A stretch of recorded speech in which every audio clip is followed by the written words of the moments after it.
Chris Sutton has just fired a warning straight at the Celtic board after watching a Norwegian club achieve what we can't. Alan Brazil is calling for a player to be sold, saying he's completely lost the plot. Plus, transfer rumours are building around one of our top performers, and a Celtic legend made an emotional return to where it all started. But first, make sure you like this video and subscribe to the channel for more Celtic content. Chris Sutton has taken a swipe at Celtic's hierarchy after Bodo/Glimt reached the last 16 of the Champions League with a 5-2 aggregate win over Inter Milan. The Norwegian side didn't stumble through the tie. They pressed well, stayed compact without the ball, and were brave enough to play when space opened up. Over 2 legs, they looked organised and confident against one of Europe's biggest names. For Celtic supporters, that raises uncomfortable questions. The club have often spoken about the financial gulf between Scotland and the top 5 leagues. Yet Bodo/Glimt operate on a far smaller budget and have still managed to compete deep into the tournament. Sutton has been vocal in the past about Celtic's European struggles. Watching Bodo/Glimt knock out Inter only sharpened his view. He tweeted, "Bodo/Glimt put to bed the myth that you have to spend an absolute fortune to be successful and compete at the highest level." Well played, Bodo. What a success story. Other clubs take note. Sutton's point really comes back to how a club is built. Bodo/Glimt have not chased big transfer fees. They have signed players who fit their style and coached them into it. When they press, they move together. The midfield stays close. The defence does not panic when it is put under strain. Celtic have spent money over the past few years, but the direction has not always stayed the same, leading to Brendan Rodgers' eventual resignation. Players come in for one role, then find the job description has changed. In Europe, that kind of reset catches you out. This is not just about budget size, it is about having a clear plan and sticking to it. Bodo/Glimt look comfortable in what they are. Celtic, too often in Europe, have looked like they are still trying to figure that out. Now for the main story, as Alan Brazil has taken aim at Austin Trusty following the defender's failed appeal and 3-match suspension. The former striker did not hold back when discussing the Celtic centre-half. Trusty will now miss key league fixtures after his red card against Hibernian was upheld. The timing leaves Celtic short at the back ahead of Rangers away and a demanding run of domestic games. The dismissal itself remains debated, but Brazil's focus was on the player rather than the officials. In his view, Trusty's recent form has dipped, and the red card was part of a wider concern. It is a strong line to take given the stakes of the title race, yet Brazil made it clear he believes something has changed in the defender's game. He said on talkSPORT, "Trusty, I thought he was all right when he first came in, but for me, beat it. Out you go. Get rid of him. I was talking to my pal about him at the airport. I said something's happened to Trusty. He's lost the plot." That was before the weekend. The Celtic coaching staff will not see it that way. Trusty has been part of the regular rotation at centre-half and offers physical presence in both boxes. But discipline is part of the job. A straight red in a tight game put pressure on the rest of the team. With 3 league games to miss, Martin O'Neill must reshuffle. That could mean leaning more heavily on Liam Scales or adjusting the shape slightly to protect the back line.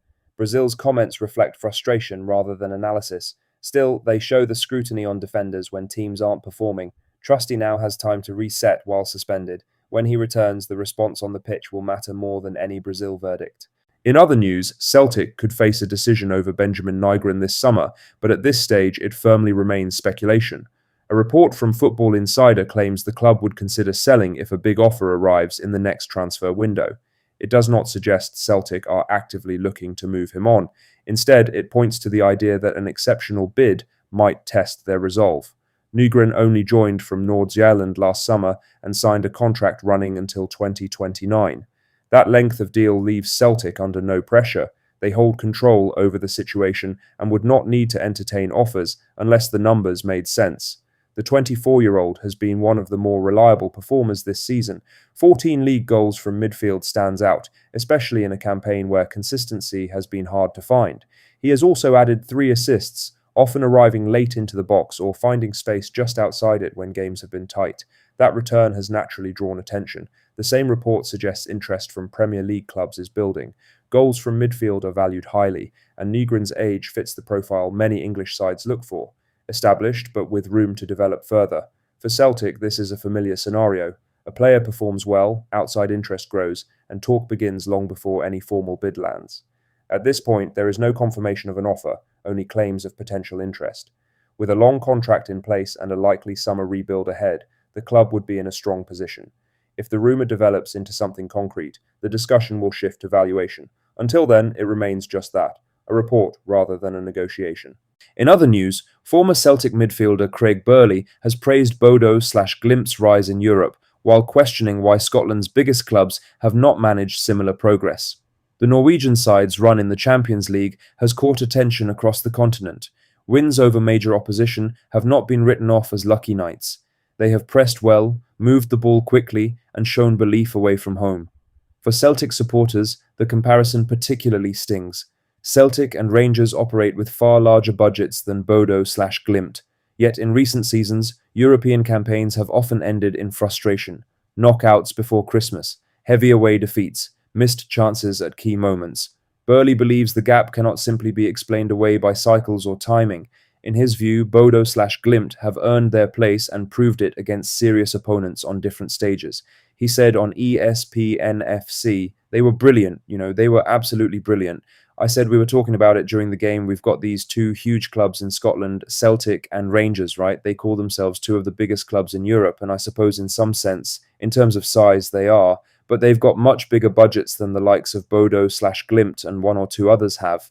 Yet Stevie Nicole said to me, well, it's a cycle, isn't it? They've just managed to have these really good players at one time, and maybe that's the case like Rosenborg and a few others from smaller countries like Norway have done over the piece. But this isn't a fluke. They're a very good team, And I get it. They've got a hybrid pitch in Norway and all that. It's difficult to play, but it's not a hybrid pitch in the San Siro, and they played there. They've beaten some other good teams like Atleti, like Dortmund. Who was the other one? Man City they beat. And by the way, that game wasn't a fluke. So, yeah, they've been really good. I mean, what a shot in the arm for Norwegian football. This is where it comes back to recruitment. Bodo/Glimt are not throwing huge money around. They bring in players who fit how they play. They coach them into that system. When someone moves on, the next one comes in, and the team still looks the same. Lastly, Joe Hart might not be playing anymore, but you can tell the game still means everything to him. On Tuesday night, he was back at Shrewsbury Town, stepping in for one night to help out with the goalkeepers in a 2-1 away win over Salford City.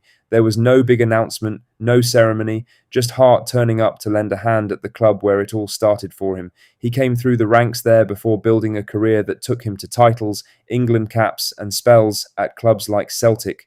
What comes through straight away is that he hasn't lost the hunger to win. He talks the same way he did in Glasgow. High standards, responsibility, looking after the next generation. Celtic supporters will recognise that tone. During his time at Parkhead, Hart often spoke about what it takes to keep winning and how tight a dressing room needs to be when pressure builds. He said after the Salford match, it was really, really nice to help out. I said, if I could help, I would. Tonight, it worked out perfect. I want to come in and I want to help. I want to use everything that I've amassed over the years. It feels like a real connection there, and that's the most important thing for me. That's all the latest Celtic news for today. Make sure to hit that like button, subscribe if you haven't already, and drop a comment below with your thoughts. I'll see you in the next one. Hail, hail.